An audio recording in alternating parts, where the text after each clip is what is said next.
जो कि इतलात हमारे पास हैं कि उसमें फौजी जवान भी थे जिनको वो दहशतगर्द लेके गए और मासूम शहरी पाकिस्तान के बुजुर्ग, खवातीन, और अभी तक कोई ख़ास अपराइज नहीं किया जा रहा कि इस वक्त तक उनका ऑपरेशन हुआ है, अगर हुआ है तो कहाँ तक पहुँचा है। ये एक बड़ा अफसोसनाक वाक़या है कि जाफर एक्सप्रेस पे कल जो एक किडनैपिंग वाला ये वाक़या हुआ, इस पे पूरा मुल्क आज गम और गुस्से की लपेट में है और पूरे मुल्क के शहरी अपने आप को अदम तहफ़्फ़ुज़ की फ़िज़ा में महसूस कर रहे हैं। और मैं ये समझता हूँ कि पिछले दिनों जो बानी पीटीआई ने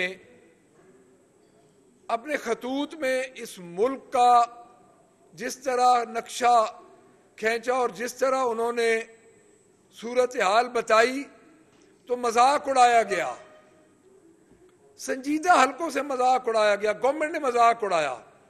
हालांकि आज वही अगर आप पढ़ें तो वही खतूत और खसूसन जो बानी पीटीआई ने आखिरी खत लिखा, उसमें जिस तरह उन्होंने पूरी तरह लिखा कि इस वक्त बलोचिस्तान की सूरत हाल ख़राब है, इस वक्त पूरे पाकिस्तान की सूरत हाल ख़राब है और मुल्कों को और हुकूमत को इन मसाइल पे तवज्जो देनी चाहिए। हम किसी इदारे के खिलाफ नहीं हैं, हम पाकिस्तान फौज के साथ खड़े हैं, लेकिन जब प्रायोरिटीज चेंज हो जाएं तो इस किस्म के वाक़यात होते हैं। हम इस मामले में जो जाफराबाद एक्सप्रेस का मामला है, इसमें हमें ये चाहिए कि पूरी कौम को अपराइज करें कि असल मामला क्या है।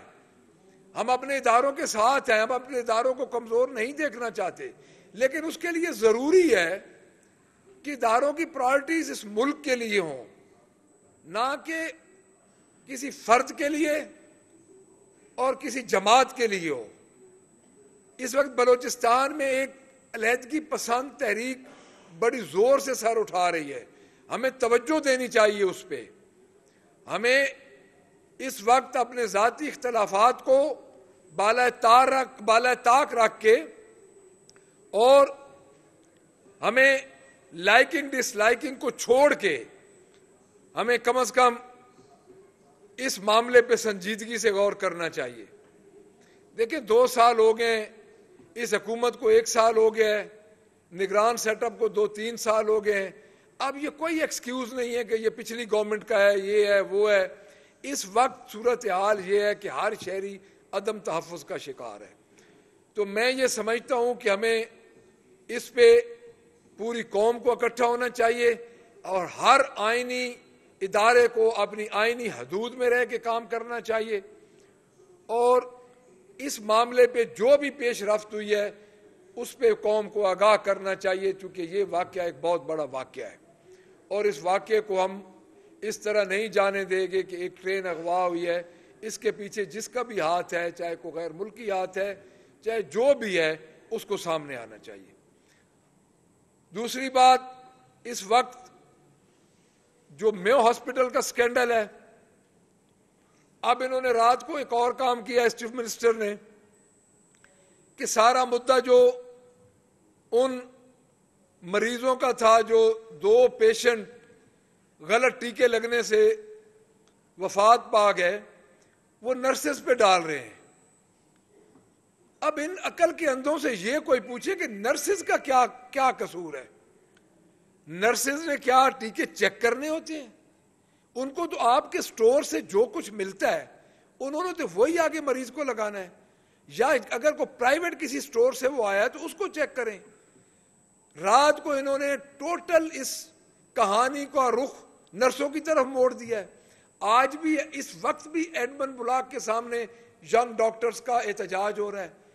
तो ये बजाय मसले हल करने के, ये जो चीफ मिनिस्टर है, जो कि बल्कि मैं तो अब सबूत भी आ रहे हैं कि वाकई वो टिकटॉक पे काम कर रही हैं, क्योंकि उनकी एक कैबिनेट की एक पार्लिमानी सेक्रेटरी हैं या चेयरमैन स्टैंडिंग कमेटी हैं, उन्होंने ननकाना साहब के शेखुपुरा जाके कहा है कि आप मेरी टिकटॉक देखें, आपको पता चल जाएगा मेरी कारकर्दगी का।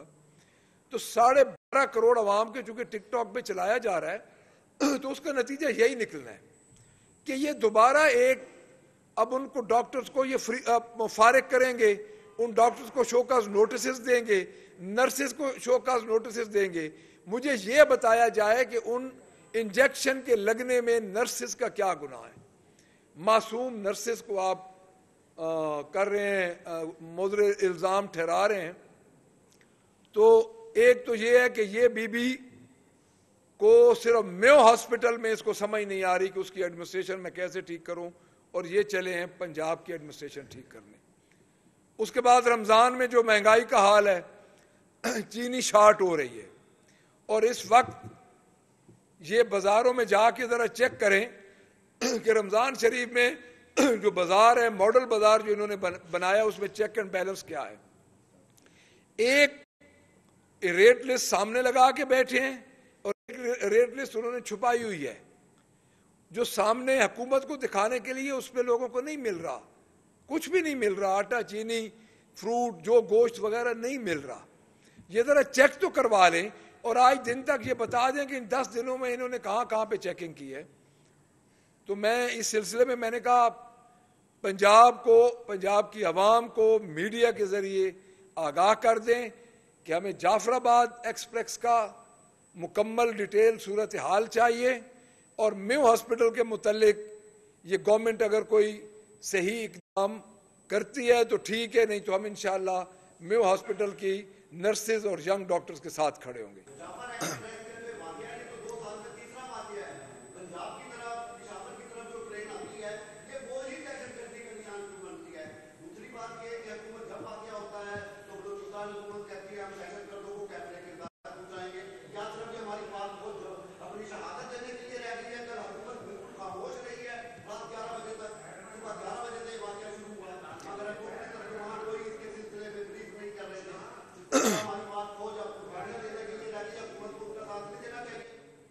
अच्छा, इसमें यह है जी कि हमने तो अभी ये आपके सामने यही मुतालबा हुकूमत से किया है कि आके अपराइज करें, कौम को असल सूरत हाल बताएं। देखिए, जो जवान शहीद हो रहे हैं वो हमारे जवान हैं, और हमें उनका उतना ही अफसोस होता है जितना अपने घर के बच्चों का या बेटों का होता है। जी।